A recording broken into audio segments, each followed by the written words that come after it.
किसान अकेडमी के online platform के उपर तुहाडा स्वागत है। अज की क्लास दे विच असी पीएस टैट दे जो बैच बनन जा रहे ने पीएस टैट, ठीक है जी। फर्स्ट पेपर भी एंड सैकेंड पेपर भी, उन्हां दोनों पेपर दे विच ही तुहाडा जिहड़ा चाइल्ड डिवेलपमेंट एंड साइकोलॉजी वाला पोर्शन है, इस तो बिना तुहाडा इंग्लिश दा ते पंजाबी यानी लैंग्वेज का जो पोर्शन है टोटल 90 मार्क्स का जो 90 मार्क्स ने उन्हों का सिलेबस असी डिस्कस करांगे ते 90 दे 90 मार्क्स का सिलेबस भी तुसी मेरे नाल ही मेन क्लासेस दे विच मेन बैच दे विच कंटिन्यू करोगे, ठीक है जी।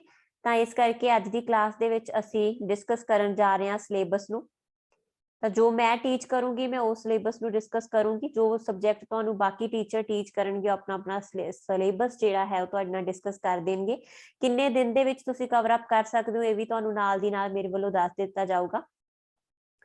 तो बेटा आप सब तो पहला देखो तुहाडे कोल जो पोर्शन आउंदा है सारे ही पीटैट दे विच बेशक वो पीटैट फर्स्ट आ जां सैकेंड आ, ठीक है। दोनों दे विच ही तुहानू जो सब तो पहला पोर्शन आउंदा वो है चाइल्ड डिवेलपमेंट एंड पैडागोजी यानी कि बाल विकास एंड अध्यापन शैली 30 नंबर का होगा। इस चो आराम नाल तुसी घट तो घट भी जे स्कोर करो तो 25 स्कोर कर सकते हो, वध तो वध तुसी इस तो 30 भी स्कोर कर सकते हो, ठीक है, जो कि साडे प्रीवियस रिजल्ट रहे आ।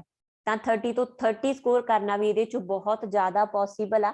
नहीं तो तुसी जे नॉर्मल प्रैपरेशन भी करते हो मेरे नाल तक घट्टो घट 25 आराम नाल डायरैक्टली स्कोर कर सकते हो, ठीक है जी। तो तुहाडी प्रैपरेशन के उपर डिपेंड करेगा, साडा कराया डेफिनेटली तुहानू एग्जाम दे विच मिलूगा ही मिलूगा, ठीक है। ਤਾਂ ਤੁਸੀਂ जो बैचेस ने ਉਹਦੀ ਇਨਫੋਰਮੇਸ਼ਨ ਵੀ ਲੈ ਸਕਦੇ ਹੋ ਬੇਟਾ। बैच ऑलरेडी स्टार्ट हो चुके ने जिन्हां दे विच तुहाडे दोनों ही मतलब टोटल 4 बैच स्टार्ट हो रहे हैं। ਉਹਦੀ एक वीडियो ऑलरेडी अपलोड हो चुकी है। ਤੁਸੀਂ किसान अकेडमी ਦੇ YouTube चैनल ਦੇ ਉੱਪਰ ਜਾ ਕੇ पूरी बैच इनफॉर्मेशन देख सकते हो। बैच ਨੂੰ ज्वाइन ਕਰਨ ਦੇ ਲਈ ਤੁਸੀਂ 9988000121 ਦੇ ਉੱਪਰ ਕਾਲ ਕਰ ਸਕਦੇ ਹੋ ਜਾਂ WhatsApp ਮੈਸੇਜ ਡ੍ਰੌਪ ਕਰਕੇ बैच ਇਨਫੋਰਮੇਸ਼ਨ ਲੈ ਕੇ बैच ਨੂੰ ज्वाइन ਕਰ ਸਕਦੇ ਹੋ। ਤਾਂ ਅਸੀਂ ਸਟਾਰਟ ਕਰਦੇ ਹਾਂ ਜੀ ਸਾਡੀ ਸਿਲੇਬਸ ਡਿਸਕਸ਼ਨ। ਤਾਂ ਸਾਡੇ ਕੋਲ ਜੋ ਪਹਿਲਾ ਸਬਜੈਕਟ ਹੈ ਉਹ ਹੈ 30 ਮਾਰਕਸ ਦਾ ਤੁਹਾਡੇ ਕੋਲ ਆਏਗਾ child development and pedagogy. Child development ਜੇ ਤੁਹਾਡਾ ਪੇਪਰ ਹੈ 2 ਤਾਂ ਤੁਹਾਡੇ ਲਈ ਆਊਗਾ ਜੀ ਐਲੀਮੈਂਟਰੀ ਤੱਕ ਦਾ, ਠੀਕ ਹੈ। यानी कि मान के चलो कि तुहाडा जो सिलेबस कवर होएगा एज कवर की जाएगी वो होएगी 11 तो लैके 18 जो 19 साल तक की उम्र ध्यान दे विच रख के क्वेश्चन तुसी अटैम्प्ट करना होगा। ਜਿਹੜੇ ਬੱਚੇ फर्स्ट पेपर वाले ने ईटीटी वाले बच्चे ने उन्होंने प्राइमरी लैवल ਨੂੰ ध्यान ਦੇ ਵਿੱਚ ਰੱਖ ਕੇ ਇਹਨਾਂ ਨੂੰ ਅਟੈਂਪਟ ਕਰਨਾ ਹੋਊਗਾ। ਮੇਰੇ ਨਾਲ ਤੁਹਾਡੀਆਂ ਕੰਬਾਈਨ ਕਲਾਸਿਸ ਹੋਣਗੀਆਂ। ਮੈਂ ਦੋਨੋਂ ਲੈਵਲ ਨੂੰ ਹੀ ਕਿਵੇਂ ਡੀਲ ਕਰਨਾ ਹੈ ਦੱਸੂਗੀ, ਕਿਉਂਕਿ कई बार क्वेश्चन जेड़ा हैगा वो थोड़ा जिहा उपर नीचे पूछ लिया जाता है, ठीक है। तो सब कुछ करवाया जाऊगा, तुहानू निश्चिंत रहो, बहुत ईजिली तुसी इस पेपर दे विचों स्कोर कर सकते हो, ठीक है। तो 6 तो लैके 11 साल तक की उम्र आ जिहड़ी प्राइमरी दे लई मेन मन्नी जाएगी। तो आपां सिलेबस डिस्कस करते हैं। फर्स्ट जो टॉपिक अपने कोल है कॉन्सैप्ट ऑफ डिवेलपमेंट, विकास का संकल्प की आ, ठीक है। ਤੇ ਰਿਲੇਸ਼ਨਸ਼ਿਪ ਕੀ ਇਹਦਾ ਸਿੱਖਣ ਦੇ ਨਾਲ ਸਾਡਾ ਫਰਸਟ ਟੌਪਿਕ ਆ। ਆਲਰੇਡੀ ਇਹ ਡੈਮੋ ਕਲਾਸ ਦੇ ਤੌਰ ਤੇ ਵੀ YouTube ਦੇ ਉੱਪਰ ਪਾ ਦਿੱਤਾ ਗਿਆ। ਤਾਂ ਜੋ ਵੀ ਬੱਚੇ ਡੈਮੋ ਕਲਾਸ ਨੂੰ ਦੇਖ ਕੇ ਬੈਚ ਨੂੰ ਜੁਆਇਨ ਕਰਨਾ ਚਾਹੁੰਦੇ ਨੇ ਉਹ ਵੀ YouTube ਦੇ ਉੱਪਰ ਇਸ ਟੌਪਿਕ ਨੂੰ ਸਰਚ ਕਰਕੇ ਡੈਮੋ ਕਲਾਸ ਦੇਖ ਕੇ ਬੈਚ ਨੂੰ ਜੁਆਇਨ ਕਰ ਸਕਦੇ ਆ। ਸੈਕਿੰਡ ਆਪਣੇ ਕੋਲ ਹੈ ਜੀ principal of the development of child, ਠੀਕ ਹੈ। ਬੱਚੇ ਦੇ ਵਿਕਾਸ ਦਾ ਜਿਹੜਾ ਸਿਧਾਂਤ ਕਿਹੜੇ ਨੇ।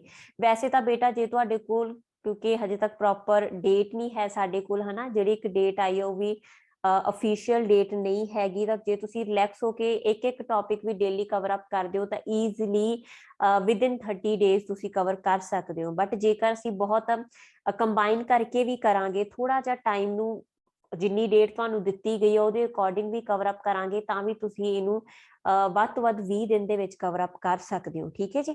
ਤਾਂ ਸਾਡੇ ਕੋਲ ਜਿਹੜਾ ਕਨਸੈਪਟ ਆਫ ਡਿਵੈਲਪਮੈਂਟ विकास का संकल्प की आ ते प्रिंसीपल की ने विकास के, इस टॉपिक नू तुसी एक दिन दे विच कवर अप कर सकते हो, ठीक है। जिहड़ा साडे कोल influence of heredity and environment, वातावरण ते जद दा विकास के उपर की प्रभाव पैंदा इस टॉपिक नू तुसी एक दिन दे विच कवर अप कर सकते हो। तो प्रिंसीपल क्योंकि छोटा टॉपिक आ उहनू तुसी हेरिडिटी ते एनवायरनमेंट दे नाल जे 20 दिनां दे अंदर भी कवर अप करना चाहुंदे हो तो ईजिली कवर कर सकते हो। सोशलाइजेशन एंड प्रोसेस, समाजीकरण प्रक्रिया, ठीक है जी, समाजीकरण प्रक्रिया,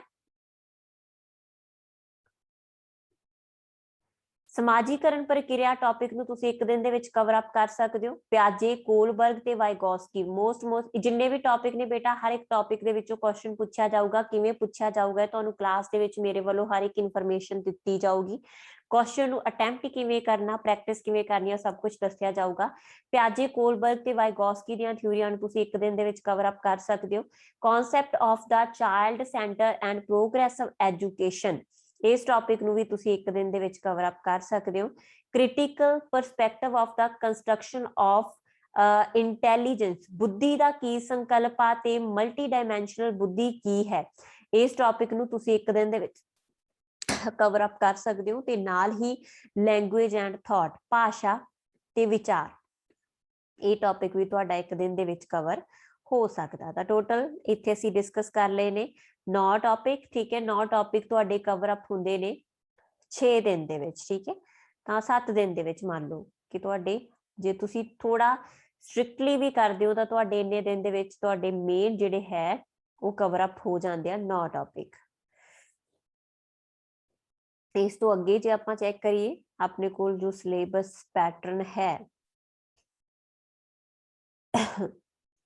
ਤਾਂ ਨੈਕਸਟ 2 ਟੌਪਿਕ ਤੁਹਾਡੇ ਜੈਂਡਰ, ਠੀਕ ਹੈ। ਜੈਂਡਰ ਦੇ ਨਾਲ ਬਹੁਤ ਛੋਟਾ ਟੌਪਿਕ ਹੈ ਜੈਂਡਰ ਵਾਲਾ, ਜੈਂਡਰ ਰੋਲ, ਜੈਂਡਰ ਬਾਇਸ ਕੀ ਹੁੰਦਾ, ਐਜੂਕੇਸ਼ਨ ਪ੍ਰੈਕਟਿਸ ਕੀ ਨੇ, ਮਤਲਬ ਕਿ ਲਿੰਗ ਪੱਖਪਾਤ ਨੂੰ ਲੈ ਕੇ ਜੋ ਤੁਹਾਡੇ ਕੁਐਸਚਨ ਬਣਨਗੇ ਇਹਦੇ ਵਿੱਚੋਂ ਪੁੱਛੇ ਜਾ ਸਕਦੇ ਆ। ਇਹਦੇ ਨਾਲ ਹੀ ਤੁਸੀਂ ਇੰਡੀਵਿਜੂਅਲ ਡਿਫਰੈਂਸਿਸ, ਵਿਅਕਤੀਗਤ ਭਿੰਨਤਾਵਾਂ ਦਾ ਟੌਪਿਕ ਆ ਜਿਹੜਾ ਉਹ ਇਕੱਠਾ ਕਰ ਸਕਦੇ ਹੋ, ਠੀਕ ਹੈ। ਤਾਂ ਇਹ ਟੌਪਿਕ ਤੁਹਾਡੇ ਇੱਕ ਦਿਨ ਲੈਣਗੇ, ਠੀਕ ਹੈ।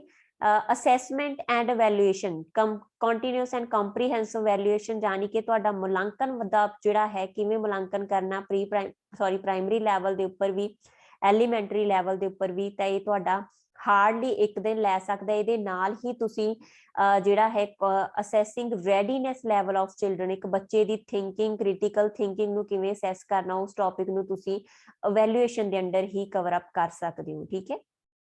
ਤਾਂ ਟੋਟਲ ਇੰਨਾ ਸਿਲੇਬਸ ਤੁਹਾਡਾ ਕਵਰ ਅਪ ਹੁੰਦਾ 9 ਦਿਨ ਦੇ ਵਿੱਚ, ਠੀਕ ਹੈ। ਉਸ ਤੋਂ ਬਾਅਦ ਇਨਕਲੂਸਿਵ ਐਜੂਕੇਸ਼ਨ ਇੱਕ ਹੀ ਟੌਪਿਕ ਬਣੂਗਾ, ਇੱਥੇ ਤੋੜ ਕੇ ਦਿੱਤਾ ਹੋਇਆ, ਬਟ ਤੁਹਾਨੂੰ ਇੱਕ ਟੌਪ ਕਲਾਸ ਦੇ ਮਤਲਬ ਜਿਹੜੇ ਹੈਗੇ ਨੇ ਲੈਕਚਰ ਇਕੱਠੇ ਇੱਕ ਟੌਪਿਕ ਦੇ ਅੰਡਰ ਇਹਨੂੰ ਕਵਰ ਅਪ ਕਰਵਾ ਦਿੱਤਾ ਜਾਊਗਾ। Inclusive education and understanding children with special needs, ਠੀਕ ਹੈ। ਜਿਹੜੇ ਵੀ ਸਮਾਵੇਸ਼ੀ ਸਿੱਖਿਆ ਹੈਗੀ ਆ ਤੇ ਖਾਸ ਜ਼ਰੂਰਤਾਂ ਵਾਲੇ ਬੱਚੇ ਨੇ, ਖਾਸ ਜ਼ਰੂਰਤਾਂ ਵਾਲੇ ਬੱਚੇ, ਇਹ ਪੂਰਾ ਟੌਪਿਕ ਜਿਹੜਾ ਹੈ ਤੁਸੀਂ ਇੱਕ ਦਿਨ ਦੇ ਵਿੱਚ ਕਵਰ ਅਪ ਕਰ ਸਕਦੇ ਹੋ, ਠੀਕ ਹੈ। ਤਾਂ ਇੱਥੇ ਤੁਹਾਡੇ ਦਿਨ ਬਣ ਜਾਂਦੇ ਨੇ 10। ਉਸ ਤੋਂ ਬਾਅਦ ਤੁਹਾਡਾ ਲਰਨਿੰਗ ਤੁਹਾਡਾ ਕਾਫੀ ਜ਼ਿਆਦਾ ਲੈਂਥੀ ਟੌਪਿਕ ਹੈ ਬੇਟਾ। ਲਰਨਿੰਗ ਦੇ ਵਿੱਚ ਮੇਨ ਜਿਹੜੀ ਤੁਹਾਡੀ ਲਰਨਿੰਗ ਟੌਪਿਕ ਹੈ, ਠੀਕ ਹੈ, ਲਰਨਿੰਗ ਟੌਪਿਕ ਤੁਹਾਡਾ ਟਾਈਮ ਲੈ ਸਕਦਾ ਹੈ ਅਪਰੋਕਸ 3 ਦਿਨ ਮੰਨ ਕੇ ਚੱਲੋ, ਠੀਕ ਹੈ। 3 ਦਿਨ ਮੰਨ ਕੇ ਚੱਲੋ, ਜਿਸ 'ਚ ਤੁਹਾਡੇ ਜਿਹੜੇ ਇੰਨੇ ਟੌਪਿਕ ਹੈਗੇ ਨੇ ਉਹ ਕਵਰ ਕਰਾ ਦਿੱਤੇ ਜਾਣਗੇ 3 ਦਿਨ ਦੇ ਵਿੱਚ, ਠੀਕ ਹੈ। ਕੋਗਨੈਸ਼ਨ ਐਂਡ ਇਮੋਸ਼ਨ, ਤੁਹਾਡਾ ਇਮੋਸ਼ਨਲ ਇੰਟੈਲੀਜੈਂਸੀ ਦਾ ਇੱਕ ਟੌਪਿਕ ਹੈ। ਇੰਟੈਲੀਜੈਂਸੀ ਦੇ ਨਾਲ ਹੀ ਤੁਹਾਨੂੰ ਇਹ ਵੀ ਕਵਰ ਅਪ ਕਰਾ ਦਿੱਤਾ ਜਾਊਗਾ ਸੰਵੇਗਾਤਮਕ ਵਿਕਾਸ, ਠੀਕ ਹੈ। ਸੰਵੇਗਾਤਮਕ ਵਿਕਾਸ ਤਾਂ ਹਾਰਡਲੀ ਇਹ ਤੁਸੀਂ ਕਰ ਸਕਦੇ ਹੋ ਇੱਕ ਦਿਨ ਦੇ ਵਿੱਚ ਕਵਰ, ਠੀਕ ਹੈ। ਇੱਕ ਦਿਨ ਦੇ ਵਿੱਚ ਕਵਰ ਅਪ ਕਰ ਸਕਦੇ ਹੋ। ਮੋਟੀਵੇਸ਼ਨ, ਠੀਕ ਹੈ, ਮੋਟੀਵੇਸ਼ਨ ਤੁਹਾਡਾ ਇੱਕ ਦਿਨ ਦੇ ਵਿੱਚ ਕਵਰ ਅਪ ਹੋ ਸਕਦਾ। ਤੇ factor contributing to the learning, ਇਹ ਲਰਨਿੰਗ ਦੇ ਟੌਪਿਕ ਦੇ ਵਿੱਚ ਹੀ ਤੁਹਾਡੇ ਪਰਸਨਲ ਤੇ এনवायरमेंटल ਫੈਕਟਰ ਕਿਹੜੇ ਨੇ ਜਿਹੜੇ ਤੁਹਾਡੇ ਸਿੱਖਣ ਨੂੰ ਪ੍ਰਭਾਵਿਤ ਕਰ ਸਕਦੇ ਆ, ਇਹ ਤੁਹਾਡਾ ਇਸ ਦੇ ਵਿੱਚ ਹੀ ਕਵਰ ਅਪ ਹੋ ਜਾਊਗਾ। ਤਾਂ ਅਪਰੋਕਸ ਤੁਹਾਡੇ ਹੋ ਗਏ ਇੰਨੇ 15 ਦਿਨ, ਠੀਕ ਹੈ। ਇਸ ਤੋਂ ਬਿਨਾ ਜਿਹੜੇ 5 ਦਿਨ ਨੇ, ਕਿਉਂਕਿ ਮੈਂ ਕਿਹਾ ਕਿ 20 ਡੇਜ਼ ਦੇ ਵਿੱਚ ਤੁਸੀਂ ਕਵਰ ਅਪ ਕਰ ਸਕਦੇ ਹੋ ਆਪਣੀ ਚਾਈਲਡ ਡਿਵੈਲਪਮੈਂਟ ਐਂਡ ਪੈਡਾਗੋਜੀ। ਬੇਟਾ ਕਾਫੀ ਕੁਐਸਚਨ ਥੋੜੇ ਜਿਹੇ ਆਊਟ ਆਫ ਪੁੱਛ ਲਏ ਜਾਂਦੇ ਆ ਸਿਲੇਬਸ ਤੋਂ, ਉਹ ਸਾਨੂੰ ਲੱਗਦਾ ਕਿ ਸਿਲੇਬਸ ਤੋਂ ਬਾਹਰ ਹੈ, ਬਟ ਸਿਲੇਬਸ ਤੋਂ ਬਾਹਰ ਨਹੀਂ ਹੈਗੇ, ਥੋੜੇ ਮਤਲਬ ਇਸ ਤਰੀਕੇ ਨਾਲ ਅਲੱਗ ਕਰਕੇ ਪੁੱਛ ਲਏ ਜਾਂਦੇ ਆ। ਤਾਂ ਉਹਨਾਂ ਦੇ ਵਿੱਚ ਤੁਸੀਂ ਜੋ ਮੇਨ ਟੌਪਿਕਸ ਨੇ, ਪਰਸਨੈਲਿਟੀ ਜਿਹਦੇ ਵਿੱਚੋਂ ਕੁਐਸਚਨ ਕਾਫੀ ਵਾਰ ਪੁੱਛਿਆ ਜਾ ਚੁੱਕਿਆ, ਨੈਸ਼ਨਲ ਪਾਲਿਸੀਆਂ ਨੇ ਜੋ ਐਜੂਕੇਸ਼ਨ ਦੀਆਂ, ਖਾਸ ਕਰਕੇ ਹੁਣ ਜੋ ਨਵੀਂ ਪਾਲਿਸੀ ਲੇਟੈਸਟ ਹੈਗੀ ਆ 2020, ਉਹ ਚੋਂ ਕੁਐਸਚਨ ਪੁੱਛਿਆ ਜਾ ਸਕਦਾ। ਨੈਸ਼ਨਲ ਸਾਡਾ ਜੋ ਰਾਈਟ ਟੂ ਐਜੂਕੇਸ਼ਨ ਆ, ਰਾਈਟ ਟੂ ਐਜੂਕੇਸ਼ਨ ਦੇ ਵਿੱਚੋਂ ਅਕਸਰ ਹੀ ਕੁਐਸਚਨ ਪੁੱਛਿਆ ਜਾਂਦਾ। ਇਹ ਟੌਪਿਕ ਵੀ ਅਸੀਂ ਡਿਸਕਸ ਕਰਨੇ ਨੇ। ਐਕਸਟਰਾ ਟੌਪਿਕ ਜੋ ਮੈਂ ਦੱਸ ਰਹੀ ਹਾਂ ਕਿ ਐਕਸਟਰਾ ਟੌਪਿਕ ਵੀ ਨੇ ਜਿਹੜੇ ਅਸੀਂ 5 ਦਿਨ ਦੇ ਵਿੱਚ ਕਵਰ ਅਪ ਕਰਾਂਗੇ। ਰਾਈਟ ਟੂ ਐਜੂਕੇਸ਼ਨ ਹੋ ਗਿਆ ਸਾਡਾ। ਇੱਕ ਹੋਰ ਟੌਪਿਕ ਹੈ ਨੈਸ਼ਨਲ ਕਰਿਕੂਲਮ ਫਰੇਮਵਰਕ NCF, ਠੀਕ ਹੈ। ਨੈਸ਼ਨਲ ਕਰਿਕੂਲਮ ਫਰੇਮਵਰਕ ਇਹਨਾਂ ਦੇ ਵਿੱਚੋਂ ਕੁਐਸਚਨ ਪੁੱਛੇ ਜਾ ਸਕਦੇ ਆ। ਹੋਰ ਵੀ ਛੋਟੇ ਛੋਟੇ ਜਿਹੜੇ ਐਕਸਟਰਾ ਟੌਪਿਕ ਨੇ ਤੁਹਾਨੂੰ 5 ਦਿਨ ਦੇ ਵਿੱਚ ਕਵਰ ਅਪ ਕਰਾ ਦਿੱਤੇ ਜਾਣਗੇ। ਤਾਂ ਇਸ ਮੇਨ ਸਿਲੇਬਸ ਦੇ ਨਾਲ ਹੀ ਤੁਹਾਡਾ ਜਿਹੜਾ ਹੈਗਾ 20 ਮਾਰਕਸ ਦਾ ਸਿਲੇਬਸ 20 ਡੇਜ਼ ਦੇ ਵਿੱਚ, ਠੀਕ ਹੈ, ਤੁਸੀਂ ਆਰਾਮ ਦੇ ਨਾਲ 30 ਮਾਰਕਸ ਜਿਹੜੇ ਹੈਗੇ ਉਹ ਮੇਰੇ ਨਾਲ ਸਿਕਿਉਰ ਕਰ ਸਕਦੇ ਹੋ, ਠੀਕ ਹੈ, ਬਿਨਾਂ ਕੋਈ ਵੀ ਕਾਰਨਰ ਛੱਡੇ। ਠੀਕ ਹੈ, ਇੱਥੇ ਬੇਸ਼ੱਕ ਤੁਹਾਨੂੰ ਛੋਟਾ ਲੱਗ ਰਿਹਾ, ਸਿਲੇਬਸ ਦੇ ਵਿੱਚ ਬਹੁਤ ਐਲੈਬੋਰੇਸ਼ਨ ਆ। ਜੋ ਤੁਸੀਂ ਕਲਾਸਿਸ ਲਾਓਗੇ ਤੁਹਾਨੂੰ ਸਭ ਕਲੀਅਰ ਹੋ ਜਾਊਗਾ। ਤਾਂ ਇਹ ਸਿਲੇਬਸ ਤੁਹਾਡਾ ਚਾਈਲਡ ਡਿਵੈਲਪਮੈਂਟ ਐਂਡ ਪੈਡਾਗੋਜੀ ਦਾ। ਇਸ ਤੋਂ ਬਿਨਾਂ ਨੈਕਸਟ ਜਿਹੜਾ ਹੈ ਸਿਲੇਬਸ ਉਹ ਤੁਹਾਨੂੰ 30 ਮਾਰਕਸ ਦੀ ਪੰਜਾਬੀ ਤੇ ਇੰਗਲਿਸ਼ ਆਊਗੀ। ਬੇਟਾ ਮੈਂ ਇਕੱਠੀ ਹੀ ਡਿਸਕਸ ਕਰੂੰਗੀ ਇੱਥੇ, ਕਿਉਂਕਿ ਫਰਕ ਸਿਰਫ ਇੰਨਾ, ਇੱਥੇ ਬੇਸ਼ੱਕ ਪੰਜਾਬੀ ਦਿੱਤਾ ਹੋਇਆ ਬਟ ਮੈਂ ਇੱਥੇ ਨਾਲ ਲਿਖ ਦਿੰਨੀ ਆ ਇੰਗਲਿਸ਼ ਵੀ, ਠੀਕ ਹੈ। ਪੰਜਾਬੀ ਤੇ ਇੰਗਲਿਸ਼ ਦਾ ਬਿਲਕੁਲ ਸੇਮ ਸਿਲੇਬਸ ਆ, ਬਸ ਜਿਹੜਾ ਇਹ ਵਾਲਾ ਇੰਗਲਿਸ਼ ਦੇ ਵਿੱਚ ਦਿੱਤਾ ਹੋਇਆ ਅਸਲ ਦੇ ਵਿੱਚ ਇੰਗਲਿਸ਼ ਦਾ ਜਦੋਂ ਪੰਜਾਬੀ ਦਾ ਪੁੱਛਣਗੇ ਤਾਂ ਇਹਨਾਂ ਸਾਰੀਆਂ ਚੀਜ਼ਾਂ ਨੂੰ ਪੰਜਾਬੀ ਦੇ ਵਿੱਚ ਦੱਸ ਦੇਣਗੇ, ਠੀਕ ਹੈ। ਤਾਂ ਇੰਗਲਿਸ਼ ਤੇ ਪੰਜਾਬੀ ਜਾਨੀ ਕਿ ਲੈਂਗੁਏजेस ਜਿਹੜੀਆਂ ਹੈਗੀਆਂ ਉਹ 30 ਮਾਰਕਸ ਦੀ ਤੁਹਾਨੂੰ ਪੰਜਾਬੀ ਆਏਗੀ, 30 ਮਾਰਕਸ ਦਾ ਹੀ ਤੁਹਾਨੂੰ ਇੰਗਲਿਸ਼ ਆਏਗਾ। ਤਾਂ 30 ਮਾਰਕਸ ਦੀ ਜਿਹੜੀ ਹੈ ਦੋਨੋਂ ਪੇਪਰ ਦੇ ਵਿੱਚ ਹੀ, ਦੋਨੋਂ ਇੰਗਲਿਸ਼ ਤੇ ਪੰਜਾਬੀ ਸਬਜੈਕਟ ਦੇ ਵਿੱਚ ਤੁਹਾਨੂੰ ਸਭ ਤੋਂ ਪਹਿਲਾਂ 15-15 ਨੰਬਰ ਦੇ ਕੰਪਰੀਹੈਂਸ਼ਨ ਆਉਣਗੇ। ਜੇ ਪੰਜਾਬੀ ਦੀ ਗੱਲ ਕਰਦੇ ਆ ਤਾਂ ਪੈਰਾਗ੍ਰਾਫ ਤੁਹਾਡੇ ਕੋਲ, ਠੀਕ ਹੈ, 2 ਪੈਰਾਗ੍ਰਾਫ ਇਹਦੇ ਚ ਆਉਣਗੇ, 2 ਪੈਰਾਗ੍ਰਾਫ। ਸੇਮ ਹੀ ਇੰਗਲਿਸ਼ ਦੇ ਵਿੱਚ ਵੀ 2 ਪੈਰਾਗ੍ਰਾਫ ਆਉਣਗੇ। ਇੰਗਲਿਸ਼ ਦੇ ਵਿੱਚ ਵੀ ਤੁਹਾਨੂੰ 15 ਨੰਬਰ ਦੇ ਮਤਲਬ 7 ਤੇ 8 ਨੰਬਰ ਦਾ ਜਿਹੜਾ ਹੈ ਉਹ ਪੈਰਾਗ੍ਰਾਫ ਦੇਖਣ ਨੂੰ ਮਿਲੂਗਾ ਇੰਗਲਿਸ਼ ਦੇ ਵਿੱਚ ਵੀ, ਜਿਸ 'ਚ ਤੁਸੀਂ ਜਿਹੜੇ ਹੈਗੇ ਨੇ ਕੁਐਸਚਨ ਅਟੈਂਪਟ ਕਰਨੇ ਹੋਗੇ। ਪੋਸੀਬਲ ਹੈ ਕਿ ਤੁਹਾਨੂੰ ਦੋਨੋਂ ਪੈਰਾ ਜਿਹੜੇ ਹੈਗੇ ਨੇ ਉਹ ਪੈਸੇਜ ਦੇ ਦਿੱਤੇ ਜਾਣੇ, ਵੀ ਪੋਸੀਬਲ ਆ ਕਿ ਇੱਕ ਪੈਰਾਗ੍ਰਾਫ ਤੇ ਇੱਕ ਪੋਇਮ ਦੇ ਨਾਲ ਰਿਲੇਟਡ ਕੋਈ ਪੈਰਾਗ੍ਰਾਫ ਦੇ ਦਿੱਤਾ ਜਾਵੇ ਜਿਸ ਤੋਂ ਤੁਸੀਂ ਕੰਪਰੀਹੈਂਸ਼ਨ ਕਰਨਾ ਹੋਊਗਾ। ਤੇ ਤੁਹਾਡੀ ਪ੍ਰੈਕਟਿਸ ਬੇਸਡ ਹੋਊਗਾ ਬੇਟਾ, ਡੇਲੀ ਦੀ ਪ੍ਰੈਕਟਿਸ ਕਰੋਗੇ ਉਨਾ ਹੀ ਅੱਛਾ ਇਹਦੇ ਚੋਂ ਸਕੋਰ ਕਰ ਸਕੋਗੇ। ਪੇਪਰ ਦੇ ਡਿਊਰਿੰਗ ਕਿਵੇਂ ਅਟੈਂਪਟ ਕਰਨਾ ਹੈ ਸਭ ਤੁਹਾਨੂੰ ਬੈਚ ਦੇ ਵਿੱਚ ਦੱਸਿਆ ਜਾਊਗਾ। ਜਿਹੜੀ ਸਾਡੇ ਕੋਲ ਬੇਟਾ ਬਾਕੀ 15 ਨੰਬਰ ਬਚਦੇ ਨੇ ਦੋਨਾਂ ਦੇ ਵਿੱਚ, ਇੰਗਲਿਸ਼ ਦੇ ਵਿੱਚ ਵੀ ਪੰਜਾਬੀ ਦੇ ਵਿੱਚ ਵੀ, ਜੋ ਆਪਣੇ ਕੋਲ ਮਾਰਕਸ ਬਚਦੇ ਨੇ ਪਿੱਛੇ, ਉਹ ਨੇ ਜੀ ਸਾਡੀ ਪੈਡਾਗੋਜੀ ਦੇ ਵਿੱਚੋਂ, ਠੀਕ ਹੈ। ਕਿਉਂਕਿ 15 ਨੰਬਰ ਦੀ ਪੈਡਾਗੋਜੀ ਤੁਹਾਨੂੰ ਪੰਜਾਬੀ ਦੇ ਵਿੱਚ ਆਏਗੀ ਤੇ 15 ਨੰਬਰ ਦੀ ਹੀ ਪੈਡਾਗੋਜੀ ਤੁਹਾਨੂੰ ਇੰਗਲਿਸ਼ ਦੇ ਵਿੱਚ ਆਊਗੀ, ਬਟ ਸਿਲੇਬਸ ਬਿਲਕੁਲ ਸੇਮ ਰਹੂਗਾ। ਪੰਜਾਬੀ ਇੰਗਲਿਸ਼ ਦੇ ਵਿੱਚ ਜੇ ਆਪਾਂ ਗੱਲ ਕਰਦੇ ਹਾਂ ਕਿਹੜੀ ਕਿਹੜੀ ਹੈ, ਸਭ ਤੋਂ ਪਹਿਲਾ ਟੌਪਿਕ ਆਪਣੇ ਕੋਲ ਆ ਗਿਆ ਲਰਨਿੰਗ ਐਂਡ ਐਕੁਜੀਸ਼ਨ। ਇੰਗਲਿਸ਼ ਦੇ ਵਿੱਚ ਕੁਐਸਚਨ ਪੁੱਛੇ ਜਾਣਗੇ ਲਰਨਿੰਗ ਕੀ ਆ, ਐਕੁਜੀਸ਼ਨ ਕੀ ਆ, ਇਹਦੇ ਨਾਲ ਰਿਲੇਟਡ। ਪੰਜਾਬੀ ਦੇ ਵਿੱਚ ਸੇਮ ਹੀ ਟੌਪਿਕ ਪੰਜਾਬੀ ਦੇ ਵਿੱਚ ਕਿ ਸਿੱਖਣਾ ਕੀ ਆ ਤੇ ਗ੍ਰਹਿਣਸ਼ੀਲਤਾ ਕੀ ਆ। ਪੰਜਾਬੀ ਦੇ ਵਿੱਚ ਇਸ ਟੌਪਿਕ ਨੂੰ ਇਸ ਤਰੀਕੇ ਨਾਲ ਲਿਖਿਆ ਹੋਇਆ, ਸਿਲੇਬਸ ਬਿਲਕੁਲ ਸੇਮ ਆ, ਸਿਰਫ ਕੁਐਸਚਨ ਜਿਹੜੇ ਹੈਗੇ ਨੇ ਉਹ ਲੈਂਗੁਏਜ ਦਾ ਫਰਕ ਹੋਊਗਾ। ਪ੍ਰਿੰਸੀਪਲ ਆਫ ਲੈਂਗੁਏਜ ਟੀਚਿੰਗ, ਭਾਸ਼ਾ ਅਧਿਆਪਨ ਦੇ ਪ੍ਰਿੰਸੀਪਲ ਕਿਹੜੇ ਨੇ? ਪੰਜਾਬੀ ਦੇ ਵਿੱਚ ਹੋਣਗੇ ਭਾਸ਼ਾ ਅਧਿਆਪਨ ਦੇ ਪ੍ਰਿੰਸੀਪਲ, ਸਿਧਾਂਤ ਕਿਹੜੇ ਨੇ? ਤੇ ਇੰਗਲਿਸ਼ ਦੇ ਵਿੱਚ ਹੋ ਗਿਆ ਪ੍ਰਿੰਸੀਪਲ ਆਫ ਲੈਂਗੁਏਜ ਡਿਵੈਲਪਮੈਂਟ, ਠੀਕ ਹੈ। ਸਾਰੇ ਟੌਪਿਕ ਤੁਹਾਡੇ ਇੱਕ ਇੱਕ ਦਿਨ ਦੇ ਨੇ ਹਾਰਡਲੀ। ਇਸ ਤੋਂ ਬਿਨਾ role of listening and speaking, ਠੀਕ ਹੈ, ਸਪੀਕਿੰਗ ਦਾ ਜਾਨੀ ਕਿ ਸੁਣਨ ਦਾ ਤੇ ਬੋਲਣ ਦਾ ਕੀ ਰੋਲ ਹੈ, ਠੀਕ ਹੈ, ਬੋਲਣ ਦਾ ਤੇ ਸੁਣਨ ਦਾ ਕੀ ਰੋਲ ਹੈ ਇੰਗਲਿਸ਼ ਦੇ ਵਿੱਚ। Role of listening and language speaking ਇੱਕ ਦਿਨ ਦਾ ਟੌਪਿਕ ਹੈ, ਮਤਲਬ ਕਿ ਸਕਿੱਲਸ ਆਫ ਲੈਂਗੁਏਜ, ਭਾਸ਼ਾ ਦੇ ਕਿਹੜੇ ਕੌਸ਼ਲ ਨੇ, ਇਹਦੇ ਨਾਲ ਰਿਲੇਟਡ ਕੁਐਸਚਨ ਜਿਹੜੇ ਤੁਹਾਨੂੰ ਪੇਪਰ ਦੇ ਵਿੱਚ ਅਕਸਰ ਹੀ ਪੁੱਛੇ ਜਾਂਦੇ ਆ। ਨੈਕਸਟ ਹੈ ਜੀ ਆਪਣੇ ਕੋਲ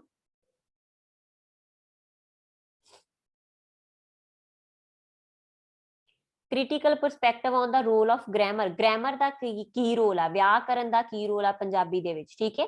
ਲੈਂਗੁਏਜ ਸਿੱਖਦੇ ਆ ਜਦੋਂ ਅਸੀਂ ਤਾਂ ਵਿਆਕਰਨ ਦਾ ਕੀ ਰੋਲ ਆ ਪੰਜਾਬੀ ਦੇ ਵਿੱਚ, ਤੇ ਇੰਗਲਿਸ਼ ਦੇ ਵਿੱਚ ਰੋਲ ਆਫ ਗ੍ਰਾਮਰ ਕੀ ਆ ਇਨ ਲੈਂਗੁਏਜ ਡਿਵੈਲਪਮੈਂਟ, ਅਸੀਂ ਉਹਦੇ ਬਾਰੇ ਚ ਡਿਸਕਸ ਕਰਾਂਗੇ। ਹਾਰਡਲੀ ਇੱਕ ਦਿਨ ਦਾ topic challenge of teaching language in diverse classroom disorder. ਇਹ ਜਿਹੜਾ ਟੌਪਿਕ ਹੈ ਬੇਟਾ ਤੁਹਾਡਾ ਨਾ ਚਿਲਡਰਨ ਵਿਦ ਸਪੈਸ਼ਲ ਨੀਡਸ ਦੇ ਵਿੱਚ, ਜੋ ਕਿ ਤੁਹਾਡਾ ਸਾਈਕੋਲੋਜੀ ਦਾ ਟੌਪਿਕ ਆ ਤੇ ਜਾਂ ਆਪਾਂ ਕਹਿ ਦਈਏ ਇਨਕਲੂਸਿਵ ਐਜੂਕੇਸ਼ਨ, ਉਹਦੇ ਅੰਡਰ ਹੀ ਕਵਰ ਅਪ ਹੋ ਜਾਣਾ।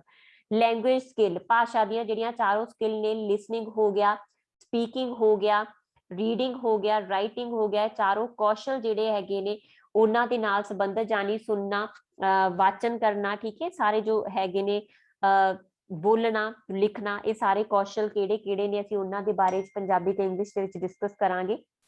ਇਵੈਲੂਏਸ਼ਨ ਇਹ ਵੀ ਤੁਹਾਡਾ ਆਲਰੇਡੀ ਹੋ ਚੁੱਕਿਆ ਬੇਟਾ, ਇਵੈਲੂਏਸ਼ਨ ਵੀ ਤੁਹਾਡਾ ਮਤਲਬ ਹੋ ਨਹੀਂ ਚੁੱਕਿਆ, ਡੈਫੀਨੇਟਲੀ ਕਲਾਸਿਸ ਦੇ ਵਿੱਚ ਹੋਊਗਾ। ਇਹ ਵੀ ਤੁਹਾਡਾ ਕਿਹਦੇ ਚ ਕਵਰ ਅਪ ਹੋ ਜਾਣਾ ਹੈਗਾ, ਜੋ ਅਸੀਂ CDP ਦੇ ਵਿੱਚ ਇਵੈਲੂਏਸ਼ਨ ਕਰਾਂਗੇ ਉਹਦੇ ਅੰਡਰ ਹੀ ਤੁਹਾਡਾ ਲੈਂਗੁਏਜ ਦਾ ਇਹ ਵਾਲਾ ਟੌਪਿਕ ਵੀ ਕਵਰ ਅਪ ਹੋ ਜਾਣਾ। ਟੀਚਿੰਗ ਲਰਨਿੰਗ ਮਟੀਰੀਅਲ ਕਿਹੜੇ ਕਿਹੜੇ ਵਿਜ਼ੂਅਲ ਏਡਸ ਨੇ, ਕਿਹੜੀਆਂ ਕਿਹੜੀਆਂ ਪਾਠ ਸਹਾਇਕ ਸਮੱਗਰੀ ਕਿਹੜੀ ਕਿਹੜੀ ਵਰਤ ਸਕਦੇ ਹੋ, ਪਾਠ ਪੁਸਤਕਾਂ, ਮਲਟੀਮੀਡੀਆ, ਠੀਕ ਹੈ, ਇਹ ਸਾਰੀਆਂ ਚੀਜ਼ਾਂ ਵੀ ਤੁਹਾਡੀਆਂ ਇੱਕ ਦਿਨ ਦੇ ਵਿੱਚ ਕਵਰ ਅਪ ਹੋ ਜਾਣਗੀਆਂ, ਪੰਜਾਬੀ ਦੇ ਵਿੱਚ ਵੀ ਤੇ ਇੰਗਲਿਸ਼ ਦੇ ਵਿੱਚ ਵੀ। ਤੇ ਰੈਮੀਡੀਅਲ ਟੀਚਿੰਗ ਯਾਨੀ ਕਿ ਤਖਸ਼ੀਸ਼ੀ ਜਿਹੜਾ ਹੈ, ਸੌਰੀ ਉਪਚਾਰਾਤਮਕ, ਪੰਜਾਬੀ ਦੇ ਵਿੱਚ ਉਪਚਾਰਾਤਮਕ ਅਧਿਆਪਨ, ਠੀਕ ਹੈ। ਤਖਸ਼ੀਸ਼ ਕਰਨਾ ਤੇ ਫਿਰ ਉਹਦੇ ਚ ਸੁਧਾਰ ਕਿਵੇਂ ਕਰਨਾ, ਉਹਦੇ ਨਾਲ ਰਿਲੇਟਡ ਜਿਹੜਾ ਹੈ ਰੈਮੀਡੀਅਲ ਟੀਚਿੰਗ, ਇਹ ਵੀ ਤੁਹਾਡਾ ਇੰਗਲਿਸ਼ ਤੇ ਪੰਜਾਬੀ ਦੋਨੋਂ ਦੇ ਵਿੱਚ ਹੀ ਹੈ। ਤਾਂ ਤੁਹਾਡੇ ਜਿਹੜੇ ਹੈਗੇ ਨੇ ਸਾਰੇ ਟੌਪਿਕ ਲੈਂਗੁਏਜਸ, ਦੋਨੋਂ ਲੈਂਗੁਏਜ, ਜੇ ਅਸੀਂ ਤੋੜ ਕੇ ਵੀ ਕਰਦੇ ਹਾਂ ਕਿ ਅਸੀਂ ਪਹਿਲਾਂ ਇੰਗਲਿਸ਼ ਨੂੰ ਸਟਾਰਟ ਕਰ ਲਿਆ, 7 ਦਿਨ ਦੇ ਵਿੱਚ ਅਸੀਂ ਆਪਣੀ ਇੰਗਲਿਸ਼ ਨੂੰ ਕਵਰ ਅਪ ਕਰ ਦਾਂਗੇ, ਤਾਂ 7 ਦਿਨ ਦੇ ਵਿੱਚ ਤੁਹਾਡੀ ਇੰਗਲਿਸ਼ ਕਵਰ ਅਪ ਹੋ ਜਾਏਗੀ ਤੇ ਅਗਲੇ 7 ਦਿਨ ਦੇ ਵਿੱਚ ਤੁਹਾਡੀ ਜਿਹੜੀ ਹੈਗੀ ਆ ਪੰਜਾਬੀ ਲੈਂਗੁਏਜ ਕਵਰ ਅਪ ਹੋ ਜਾਏਗੀ। ਤਾਂ ਹਾਰਡਲੀ 14 ਦਿਨਾਂ ਦੇ ਅੰਦਰ ਹੀ ਤੁਸੀਂ ਜਿਹੜੇ ਹੈਗੇ ਨੇ ਆਪਣੇ ਲੈਂਗੁਏਜਸ, ਦੋਨਾਂ ਲੈਂਗੁਏਜ ਨੂੰ ਵੀ ਸਕੋਰ ਕਰ ਸਕਦੇ ਹੋ ਆਰਾਮ ਨਾਲ 60 ਮਾਰਕਸ, ਠੀਕ ਹੈ ਜੀ। ਟੋਟਲ 90 ਮਾਰਕਸ ਦਾ ਸਿਲੇਬਸ ਤੁਸੀਂ ਮੇਰੇ ਨਾਲ ਮੇਰੀਆਂ ਕਲਾਸਿਸ ਦੇ ਵਿੱਚ ਕਰੋਗੇ। ਜਿਹੜੇ ਵੀ ਬੱਚੇ ਡੈਮੋ ਕਲਾਸਿਸ ਦੇਖਣਾ ਚਾਹੁੰਦੇ ਨੇ, YouTube ਦੇ ਉੱਪਰ ਡੈਮੋ ਕਲਾਸਿਸ PES ਟੈਟ ਦੀਆਂ ਪਈਆਂ ਹੋਈਆਂ ਨੇ, ਤੁਸੀਂ ਦੇਖ ਸਕਦੇ ਹੋ ਤੇ ਜਲਦੀ ਤੋਂ ਜਲਦੀ ਇਨਰੋਲਮੈਂਟ ਕਰਾ ਕੇ, ਕਿਉਂਕਿ ਜਿੰਨੇ ਤੁਸੀਂ ਲੇਟ ਹੋਵੋਗੇ ਉਨਾ ਹੀ ਤੁਹਾਡੇ ਲਈ ਇਕੱਠਾ ਹੁੰਦਾ ਜਾਊਗਾ। ਤਾਂ ਜੇ ਤੁਸੀਂ ਨਾਲ ਦੀ ਨਾਲ ਇਸ ਸਿਲੇਬਸ ਨੂੰ ਕਵਰ ਅਪ ਕਰਨਾ ਚਾਹੁੰਦੇ ਹੋ ਤਾਂ ਜਲਦੀ ਤੋਂ ਜਲਦੀ ਇਨਰੋਲਮੈਂਟ ਕਰਾ ਕੇ ਬੈਚ ਦੇ ਵਿੱਚ ਸ਼ਾਮਲ ਹੋ ਕੇ ਆਪਣੇ ਬੈਚ ਨੂੰ ਕੰਟੀਨਿਊ ਕਰ ਸਕਦੇ ਹੋ। Thank you so much.